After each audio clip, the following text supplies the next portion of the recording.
ଏକ ଦିନ ଦୂର ଦେଶରେ ଜଣେ ହସମୁଖ ଜୋକର ଭାରତ ଭ୍ରମଣକୁ ଆସିଲେ।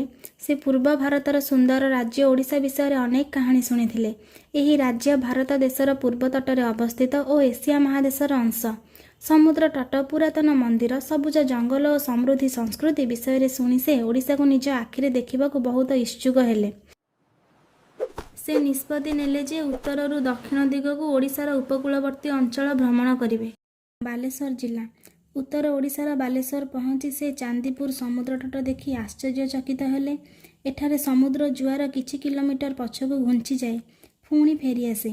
ଏହା ଦେଖି ସେ ଖୁସିରେ ହସି ଉଠିଲେ। ସେ ଅବଦୁଲ କାଲାମ ଦ୍ୱୀପ ବିଷୟରେ ମଧ୍ୟ ଜାଣିଲେ, ଯେଉଁଠାରେ ଭାରତର ପ୍ରମୁଖ କ୍ଷେପଣାସ୍ତ୍ର ପରୀକ୍ଷା କେନ୍ଦ୍ର ଅଛି। ତାପରେ ସେ ଭଦ୍ରକ ଯାଇ ଆଖଣ୍ଡଳମଣି ମନ୍ଦିର ଦର୍ଶନ କଲେ। ମନ୍ଦିରର ଘଣ୍ଟିର ଶବ୍ଦ ଓ ଭକ୍ତମାନଙ୍କର ଭକ୍ତିଭାବ ତାଙ୍କୁ ମନମୁଗ୍ଧ କରିଦେଲା।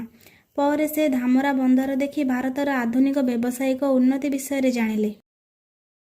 କେନ୍ଦ୍ରାପଡ଼ା ଜିଲ୍ଲା। ତାପରେ ସେ କେନ୍ଦ୍ରାପଡ଼ା ଯାଇ ଭିତରକନିକା ଜାତୀୟ ଉଦ୍ୟାନ ଦେଖିଲେ। ମ୍ୟାଙ୍ଗ୍ରୋଭ ଜଙ୍ଗଲ, ନଦୀ ଓ ଲୁଣିଆ ପାଣିର ମଗରମାଛ ଦେଖି ସେ ଚମତ୍କୃତ ହେଲେ।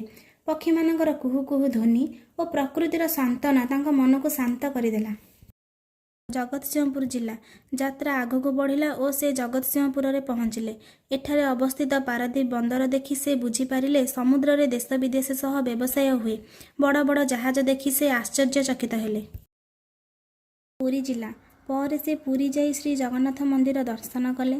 ମନ୍ଦିରର ଗମ୍ଭୀରତା ଓ ଭକ୍ତିମୟ ପରିବେଶ ତାଙ୍କୁ ଆଧ୍ୟାତ୍ମିକତାର ଅନୁଭୂତି ଦେଲା। ସେ କୋଣାର୍କ ସୂର୍ଯ୍ୟ ମନ୍ଦିର ଯାଇ ଶିଳ୍ପକଳାର ଅଦ୍ଭୁତ କାରୁକାର୍ଯ୍ୟ ଦେଖି ଆଶ୍ଚର୍ଯ୍ୟ ହେଲେ। ଗଞ୍ଜାମ ଜିଲ୍ଲା। ଶେଷରେ ସେ ଗଞ୍ଜାମ ଯାଇ ଗୋପାଳପୁର ସମୁଦ୍ର ତଟ ଉପଭୋଗ କଲେ।